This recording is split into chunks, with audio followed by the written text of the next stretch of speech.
Pearson, DriveRight, 11th edition, Lesson 6.2, Physical Senses in Driving. Your senses play a vital role in using the IPDE process. You use your abilities to see, hear, smell, and detect motion to know what is occurring in and around your vehicle. Driving, like other activities such as sports and mowing the lawn, expose you to risk. As you drive, your senses help you stay alert and be aware of changing situations. Using your senses to help you drive can give you a better chance of maintaining control over your vehicle and minimizing your driving risks. Seeing. More than 90% of the information you gather while driving is received through your eyes. You must be able to clearly and quickly identify closing zones in your intended path of travel. Your brain directs your eyes to focus on objects in and around your path of travel. Information is sent to your brain and combined with stored information. As a result, you can identify hazards, predict conflicts, decide to maintain or adjust your speed and position, and execute your decisions. Visual acuity. When driving, you need the ability to see things clearly, both near and far away. For example, you may need to read the gauges on your instrument panel in one instant, then identify oncoming traffic in the next. The ability to see things clearly is called visual acuity. The person with normal visual acuity, called 20/20 vision, can read 11 by 32-inch letters on an eye chart from 20 feet away. You must pass a visual acuity test in order to obtain a learner's permit, and possibly again when you apply for your driver's license. Most states require a minimum corrected visual acuity of 20/40 to drive. A person with 20/40 vision must be twice as close to an object to see it as clearly as a person with 20/20 vision must be. With 2200, the person would have to be 10 times closer. If you need to wear glasses or contact lenses to pass the vision test, then you must wear them when you drive. Field of vision. Your field of vision is all the area that you can see around you while you are looking straight ahead. While looking straight ahead, most people can see about 90 degrees to each side, or about a half circle.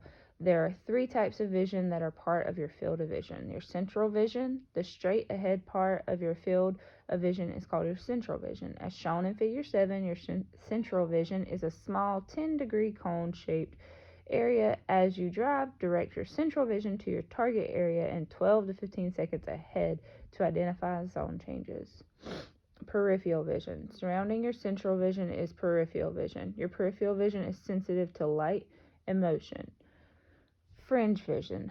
The part of your peripheral vision closest to your central vision is called fringe vision. Your side fringe vision is used to monitor a zone condition after it has been clearly identified in central vision. The upper fringe vision is used to detect changes in the rear mirror. The lower fringe vision is used to monitor reference points for vehicle position. Some people see less than a total of 180 degrees. A narrow field of vision, 140 degrees or less, is called tunnel vision. A driver who has tunnel vision must compensate with more frequent head and eye movements. Factors that affect vision. There are many other aspects of vision besides visual activity in your field of vision that affect how well you see when you drive. Good vision for driving also means understanding our ability to perceive colors and depths and to our limitations while driving at night, in glare, or at high speedways. Color vision. Color vision is the ability to distinguish one color from another. Not being able to distinguish colors is called color blindness. Being able to see colors red, green, and yellow is particularly important since these colors give the messages stop, go, and slow, or caution. The most common type of color blindness is difficulty distinguishing red and green. This type of color blindness is hereditary and affects many more men than women. A colorblind driver can compensate by remembering the ordering of the lights in the traffic signal. If the traffic lights are vertical, the red light is on top. If horizontal, the red light is on the left. Knowing the meaning of traffic signs by their shapes, reading all signs that appear with traffic signals, checking all zones at 90 degrees to the left and right before proceeding at traffic signals, taking cues from other drivers. Depth perception. The ability to judge distance between yourself and other objects is depth perception.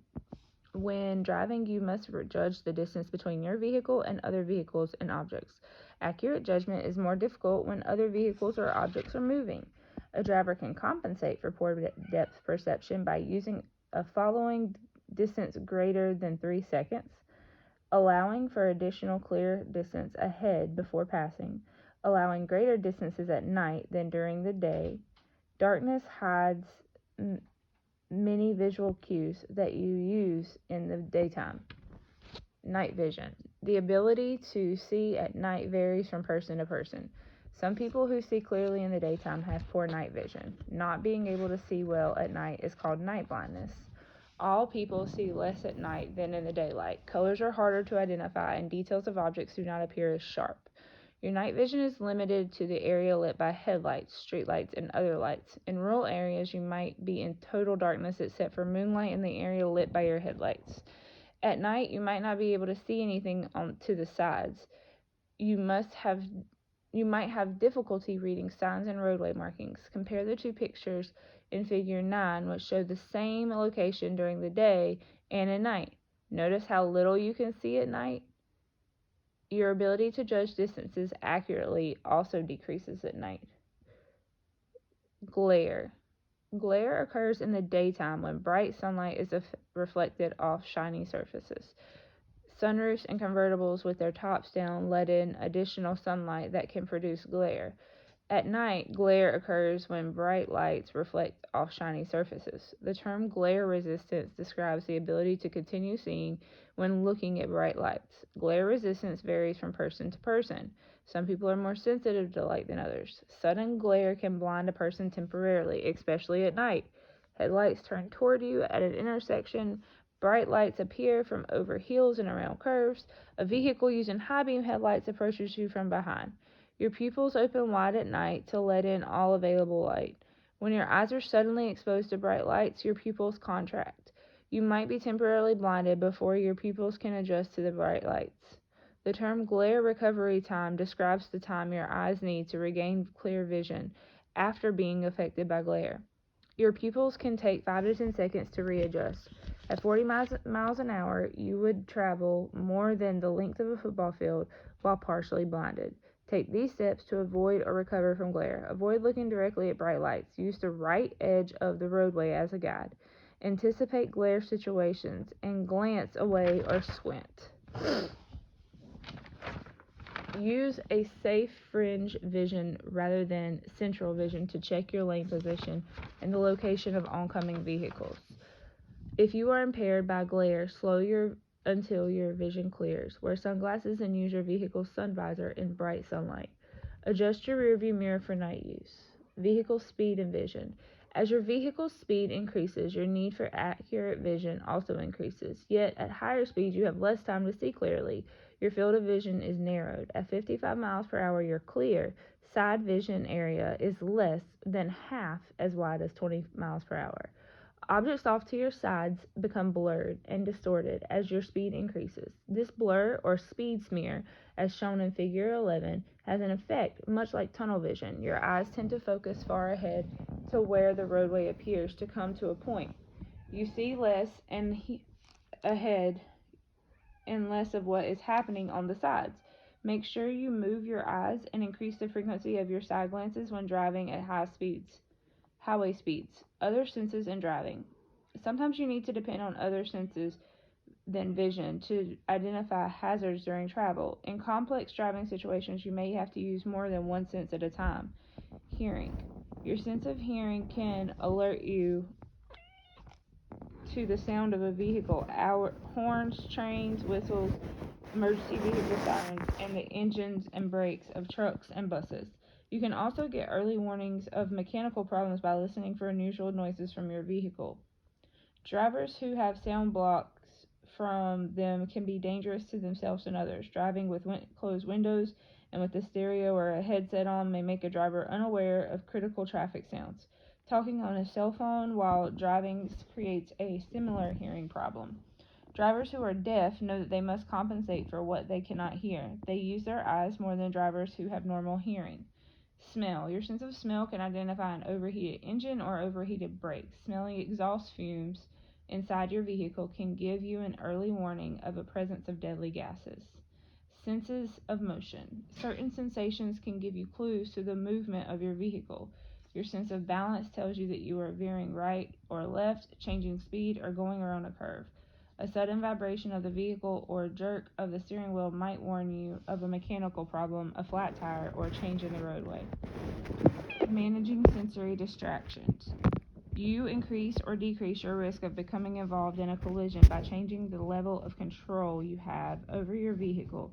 Impairment or inadequate use of vision, hearing, smell, and motion will affect your ability to manage risks. Anything that distracts you from using your senses and concentrating on the driving task will increase your risk of collision. The driving scene can change quickly, and you need to be alert to changes so that you can make decisions and act quickly. As a driver, you are responsible for maintaining control and managing any distractions. Remember that more distractions you can eliminate, the better you will be able to use your senses to manage risk and avoid collisions while driving. Audio. An audio system in your vehicle can cause distractions. You need to keep the volume at a level that allows you to hear important traffic sounds such as sirens and horns. Also, do not wear headphones while driving. Headphones will block traffic sounds, and it is illegal in many states to wear them while driving. Avoid changing radio stations and CDs or controlling portable music players while driving. You increase your risk of collision anytime you take your eyes off the road and your hand off the steering wheel. Cell phones. Cell phones can be helpful in emergencies, but they are dangerous to use while driving. Research studies have found that drivers talking on cell phones were 4 times more likely to be involved in a collision. Some states have passed laws prohibiting people from talking or sending text messages on a cell phone while driving. You should turn off your cell phone when you drive. If you need to use the phone, pull off to the road and stop the car.